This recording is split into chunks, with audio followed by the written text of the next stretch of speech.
Open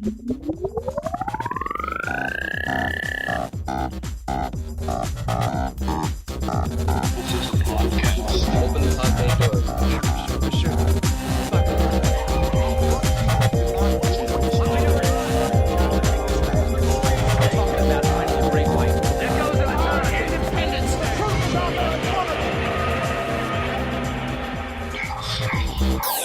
Hi, listener.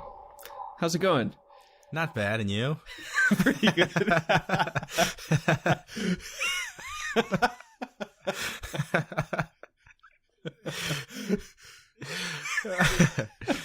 just love that you said hello to the listener.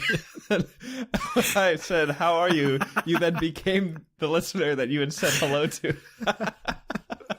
Like everything we do, that was incredibly meta. Super, super meta. Possibly Heideggerian. Oh, already there. Oh, it's no surprise if we're about to talk about The Patriot. Yeah, exactly. The most Heideggerian film of the year 2000. Yeah, there are actually direct quotes from The Patriot that were taken from Being in Time. Like when Mel Gibson's running across the field screaming the word Dasein.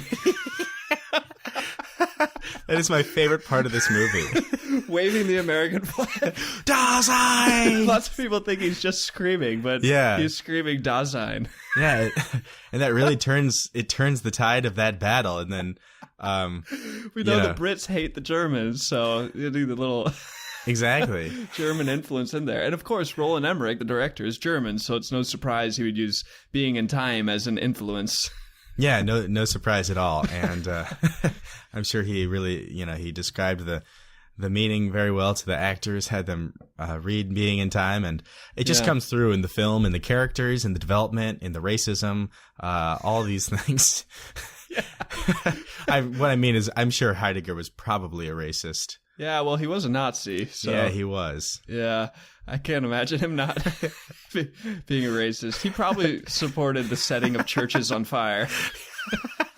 He probably did. And I had a philosophy professor once, and he was this whole notion of, Heidegger was a Nazi. How do you or can you separate someone's thought from their beliefs? And it's a tricky question, especially with someone like Heidegger. And then the professor then went on to say that the strange thing about Heidegger is as he got older, he didn't continually distance himself from the Nazi party. In fact, he reached a point in his older age where he more and more embraced his Nazism. It's well, are you kidding me? And of course he wasn't in the military. He was a civilian, as it were, but a member of the Nazi party. Yeah, right. But at least he didn't start the Nazis like Nietzsche.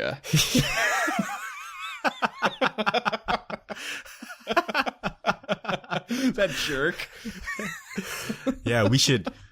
He was a chauvinistic pig, if I'm going to quote a character from The Day After Tomorrow.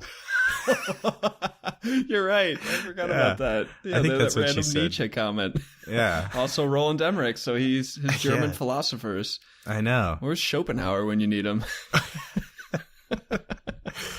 I couldn't think of a joke fast enough. I think I was going to say something like looking like a pool cue, because he was a quite bald man. Yes, he was continually scowling. When I was studying philosophy for a class, we had to read 2 300-page Schopenhauer books, and oh wow, I have never been more bored after 2 sentences. Which, of course, in the history of German philosophy, or in the tradition, was about 2 pages. 1 sentence per page. Oh, right. And that's not to say short pages. That's to say long sentences. Huh. Was he even more boring than Immanuel Kant? Oh, man. We are talking about a lot of chauvinists. A lot of boring old German guys. Yeah. That had very strained relationships with women, if they existed at all. Yeah, quite hostile. Almost as hostile as the film Jurassic World. Right. Which hates women. Very, very brutal murder of the British assistant. Mm-hmm. You know, another movie I was watching recently that I realized hates women. Well, I guess it was just every Michael Bay movie. I think I was watching Armageddon, and there were a couple of scenes with women where they're either dumbed down or they're made out to be totally irrational or something. And then I realized that's just every Michael Bay movie. Yeah. Yeah, I'm not surprised at all. After all, he is going for the 17-year-old white male demographic that we tend to rip on. Right. But women in The Patriot, how are they portrayed, would you say? That's a good question. Women in The Patriot are portrayed as strong. We have Aunt Charlotte, who is Mel Gibson's wife's sister, his deceased wife's sister. She's a strong woman. She owns an enormous plantation. She's also very nice, appears to be very kind to her slaves. There's also, I forget, Anne Howard. Yeah. Anne Howard. The one who becomes the wife of Gabriel. Right? Exactly, yeah. Played by the Joker. Yes. Say played by that guy from Brokeback Mountain. Who was also in The Day After Tomorrow.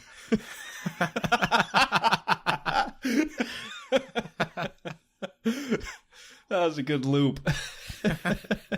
Of course, Inception. Sorry, listener. We've touched on several general snobbery inside jokes. So if you're a first-time listener, welcome, and you are our only listener. Right. Welcome.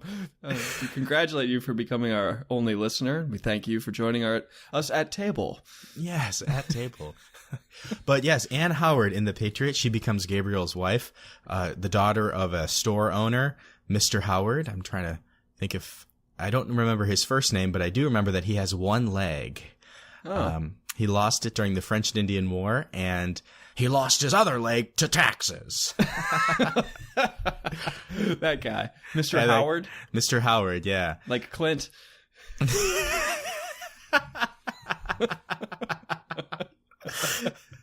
Just like Clint. Yeah.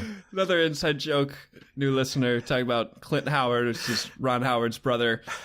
Listen to our Inferno episode. We go pretty deep into Clint Howard. You know him, even though you don't know you know him, maybe. But hopefully you enjoy our tangential rambling, because that's kind of what general snobbery is. It's part of the path of snobbing, the path of snobbery, and you're very welcome to join. Yeah, please.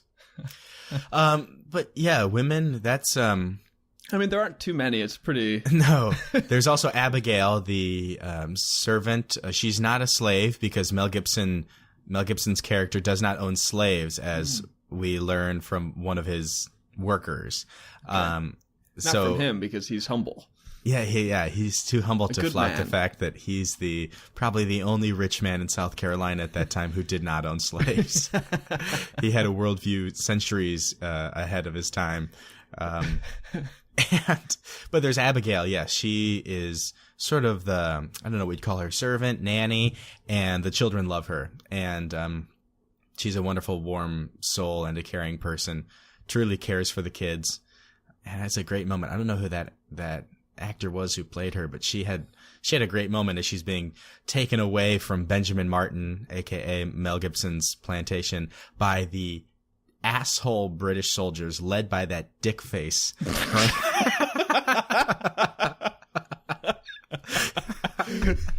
Colonel Tavington. Yeah, he's a true butthead. He is, listener, you might know him as Malfoy. And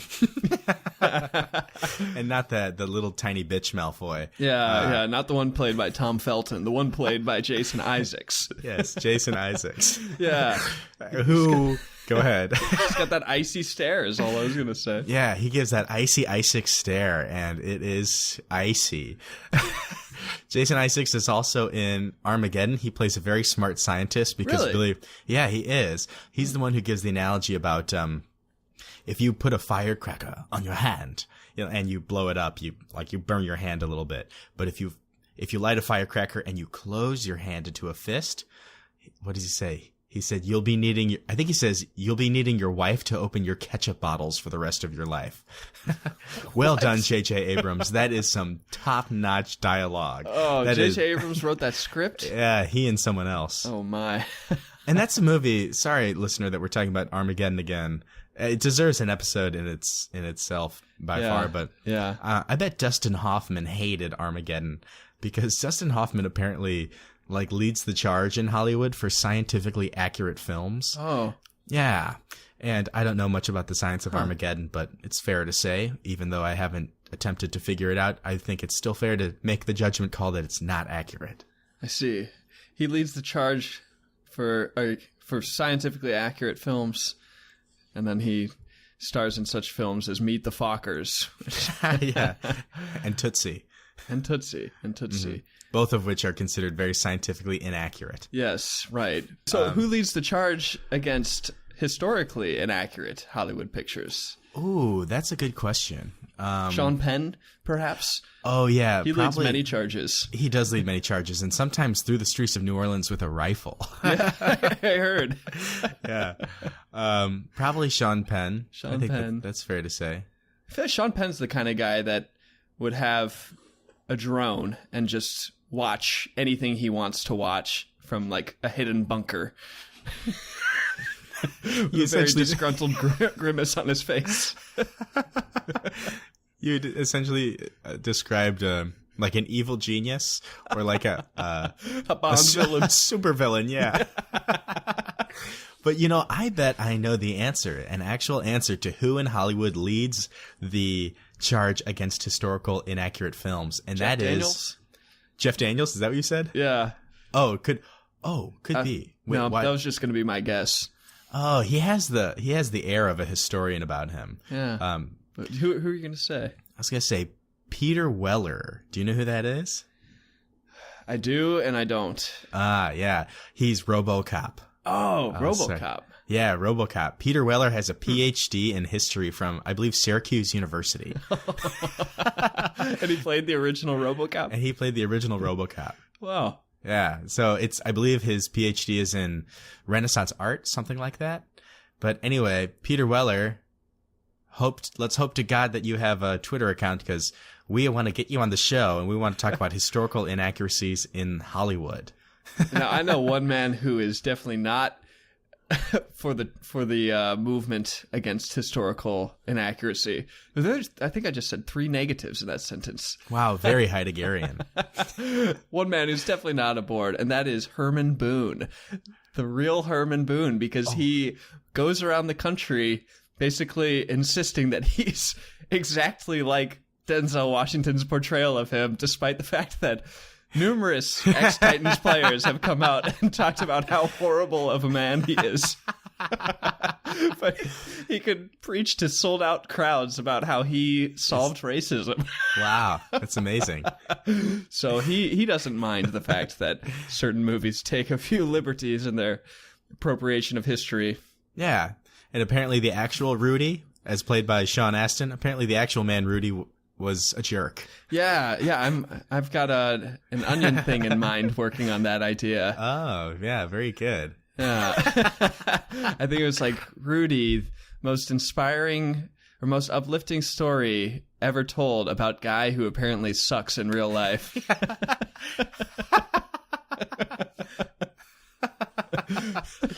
That is awesome.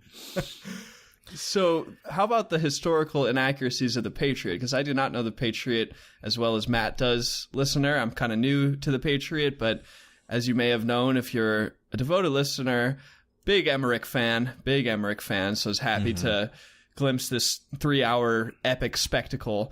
But I did a little looking into it, and definitely the lengthiest part on its Wikipedia page is about controversy regarding inaccuracies. So I don't know if you have thoughts on this or moments to point out that are apparently not accurate. Sure, good question. I don't really know for sure about the historical inaccuracies, but just a couple things kind of come to mind about the history of it in general. For one, I believe Mel Gibson's character, known as Benjamin Martin, is based off of a real guy whose name Benjamin I think was... Button?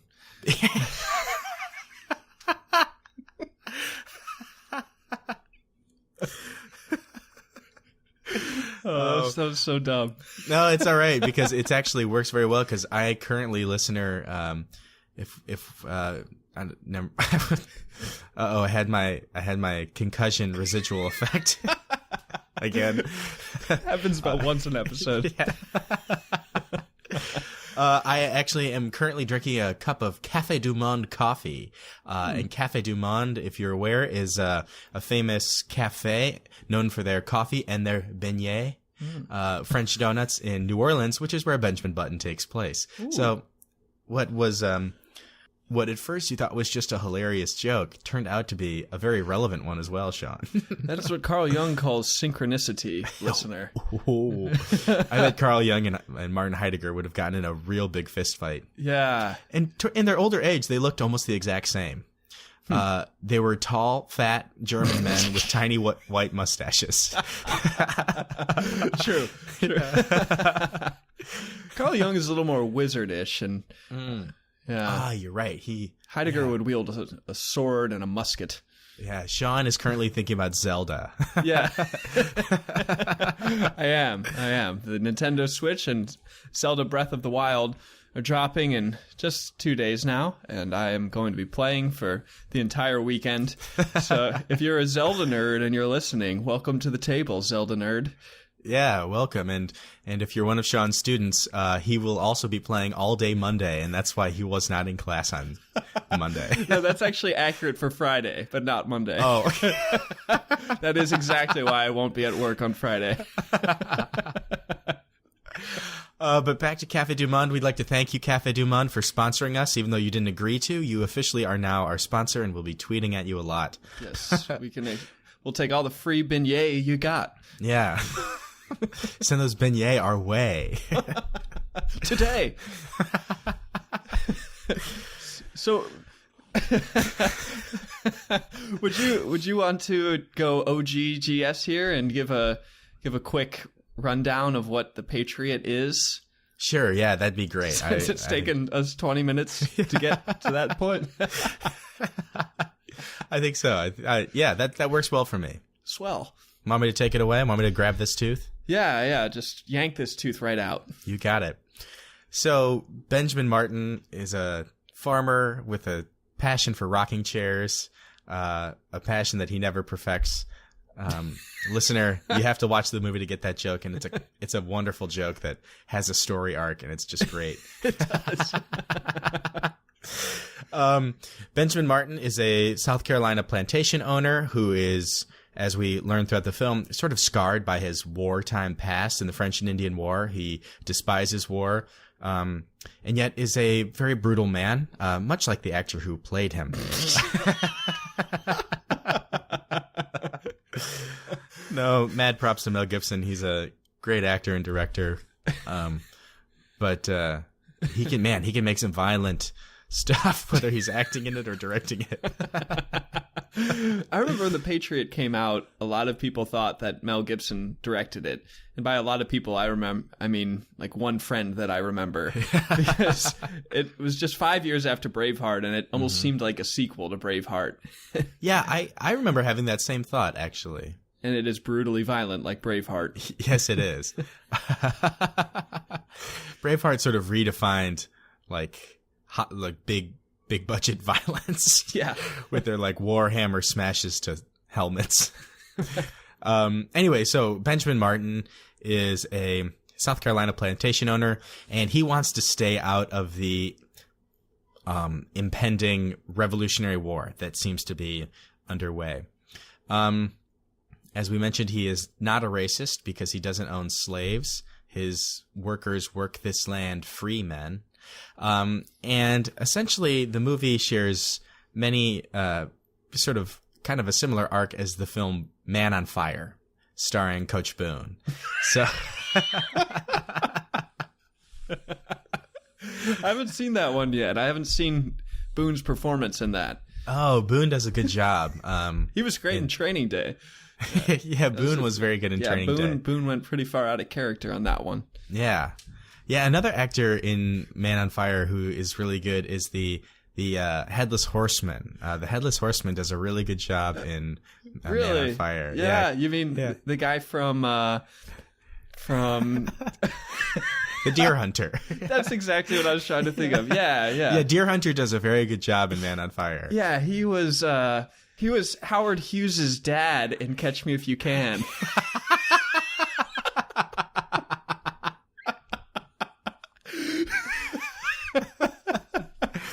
Wow. Yes, absolutely.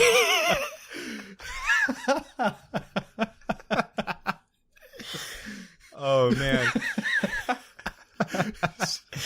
It's a similar story arc to Man on Fire. Yeah. He also, the same actor also played Dupree's crush's dad in the film The Internship or something. Holy cow. We just took out a whole row of dentures. Yeah. We could go a lot further with that one. Yeah. So basically we're talking about Christopher Walken. All that is to say, Christopher Walken is in Man on Fire. Alongside Denzel Washington.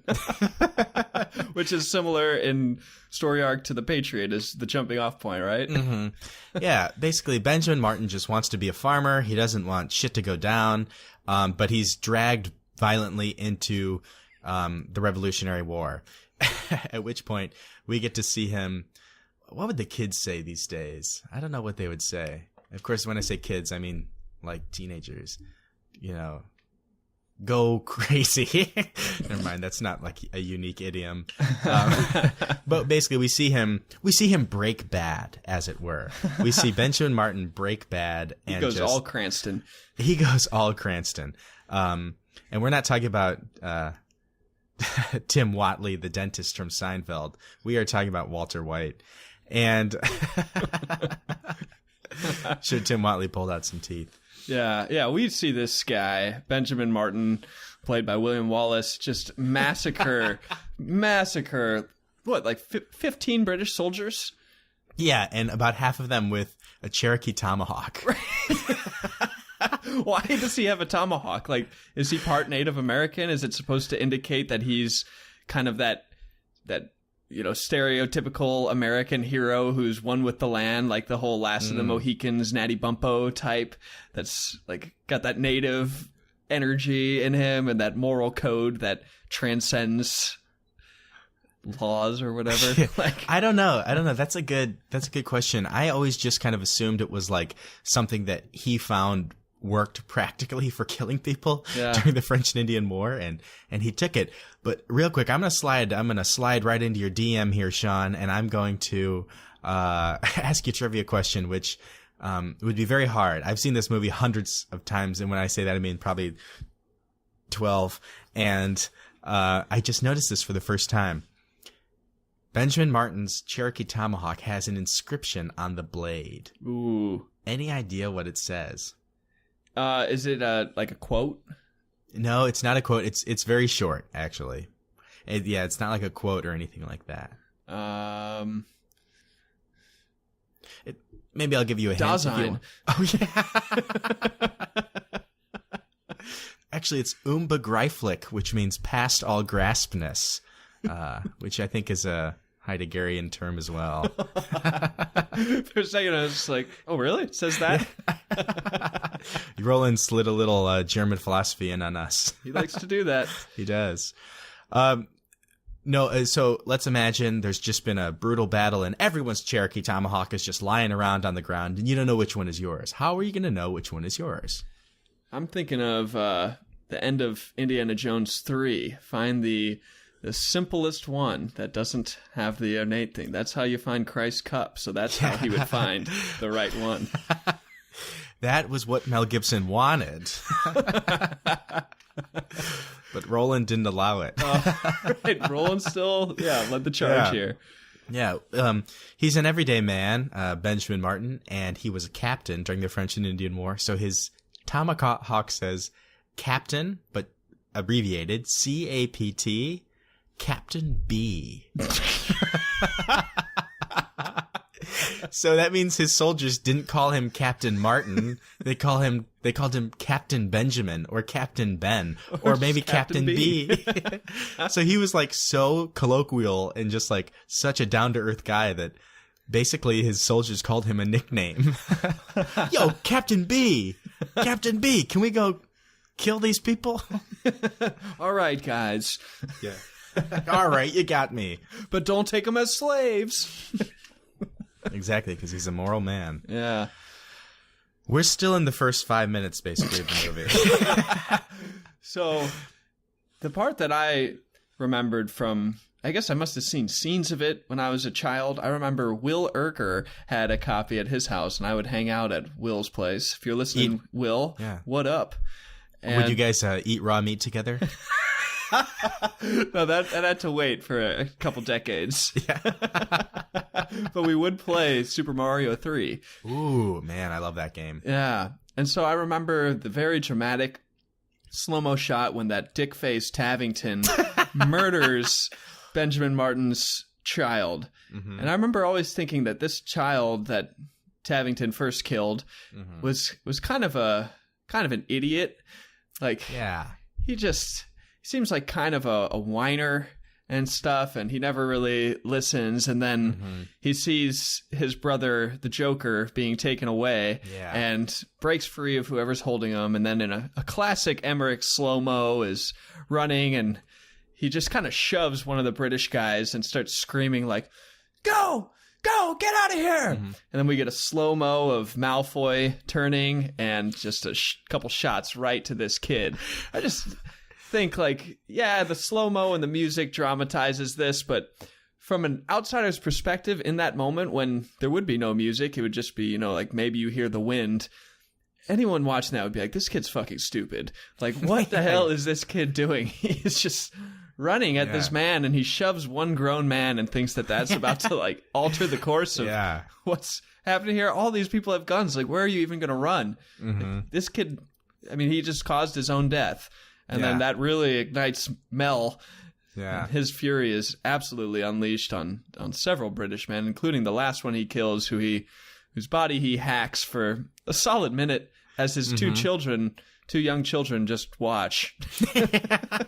Probably scarred for life. If I saw my own father just like railing a corpse with his tomahawk, I would be disturbed, even if my dad was Mel Gibson. Yes, and one of his sons that night, like refuses to talk to his dad because he's like so scarred. The youngest one, right? The youngest one. The other one, who was in Jurassic Park 3. Yes, he was, and also The Sixth Sense. Oh, was he? Yeah, he had a little Shyamalan role. Oh, yeah. He was that guy who is really mean to HJO. Oh, that's right. Yeah, and then, locked him in that cabinet upstairs. Right. Yeah. He was mean, but he's kind of he's inherited some of Mel's fury, I think. Yes, which is to say his burgeoning sociopathy. because I think he says, "I'm glad we killed them." And I think this kid's probably 9, maybe 11. If an 11-year-old is glad to have killed a bunch of people and to have watched his father just massacre a body with a tomahawk, then there's certainly something that's not developing correctly. Exactly. That he's not like, at the very least, one should be slightly speechless and not be able to articulate the joy that they felt in killing those men. This is the first time this kid has killed human beings. Not only does he kill one, he kills many. Multiple, and he does not miss. He shoots. No. That was one thing I noticed about this movie, watching it from my innocent eyes, was that almost no one misses a shot ever. No. And my understanding is that 1770s muskets were pretty inaccurate. But not only do these people not miss shots, but folks like Tavington just kind of have these pistols, and they'll just hold the pistol out almost as if they're like a Western gunslinger and just rattle off bullets. I mean, they're at least accurate enough to show that they have to load each bullet, but they don't miss. And they don't really even aim. You're right. Mel Gibson's sons, they do aim. They aim small and they miss small, which is to say that they're great. But yeah, like there's a scene when Tavington shoots from his pistol musket, which those things were even less accurate than the big muskets because their barrels were so short. And there's this guy riding away at high speed down a creek, and Tavington on a horse that's still sort of jostling around, just sort of like quickly like whips his pistol to the side and like closes one eye and just gets this guy from 50 yards. I think those pistols were probably accurate up to about 10. Yeah. Like then the musket ball would just start knuckleballing all around and just go off in some crazy direction. Yeah, pinpoint accuracy. Yeah. Even there's some scene later on where I can't remember who is shooting whom, but like they're trying to shoot someone. Maybe it's Mel trying to shoot Tavington. I can't remember. And even though he didn't hit the guy he was trying to hit, every shot, like some guy in the peripherals would like fall. Like, ah! Go You're down. right. So it still got someone. They were definitely aiming for Tavington. I think it was a scene when the Joker leads a charge with the Reverend. That is the exact scene. Yes. Yeah. And they're all like, I think they're all trying to shoot Tavington, and they're missing him, but like his lieutenants behind him are falling left and right. Getting nailed. Yeah. The Joker's really pissed because Tavington just lit his like Clint Howard's daughter on fire. Howard's daughter on fire along with a bunch of other people in a church. Yeah. And I mean, the Joker had just gotten married to this girl. Yeah. And he also got married to her seemingly just after he met her. Yeah, they kind of like, they allude to the fact that they knew each other when they were like 9. Oh, really? I did not catch that at all. He put ink in her tea. And then they sort of meet each other again in Charleston, and then they go on like a date or something, and then they sleep in the same bed together with a bundling bag. So basically, the Joker wore like a big burlap sack so that they couldn't do anything irreverent, winky wink. And then which leads to one of the greatest sexual lines in all of the history of film, when Mr. Howard has like several ear trumpets, presumably from blowing out an eardrum during the French and Indian War. That's a backstory that I just decided to make up, but I think Roland would corroborate on that. Mr. Howard blew out an eardrum, so now he has a whole array of ear trumpets, including one with like a stethoscope ear trumpet. Like it's very long, and who knows what it would have been made out of, probably some animal intestine. And he sort of is ear trumpeting the door to see what Anne Howard and the Joker are doing in their bundling bags. And Clint Howard's wife then says, she's like, "Don't worry," and she's like sort of playfully like combing her hair right before she goes to bed, and she says, "I sew better than my mother did," which means those two got it on premaritally, and man, is that funny and suggestive. Yeah. I did not catch that line at all. I must not have been paying attention. It's all right, Sean. When you've seen the movie hundreds of times, meaning 12 like me, you get these things. Them. Yeah, and in fact, you wait for them. Yeah.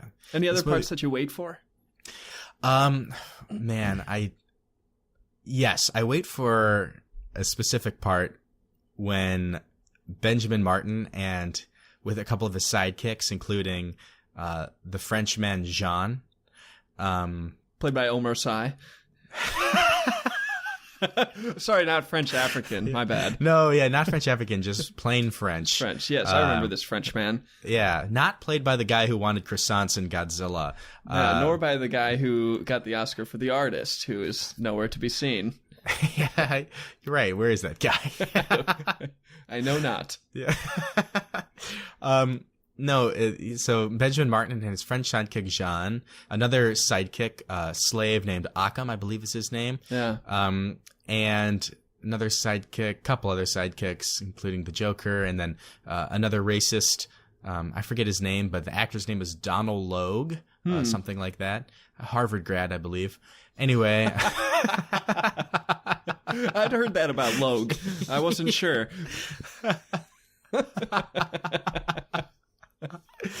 I bet Donald Logue knows a thing or two about history and film. Yeah, and Heidegger.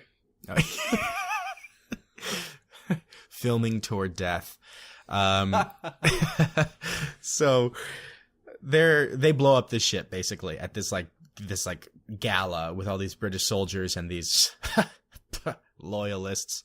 And this lady, she goes, oh, fireworks, lovely. And everyone, all the British are mad because they know it's not fireworks. They know their ship was just blown up.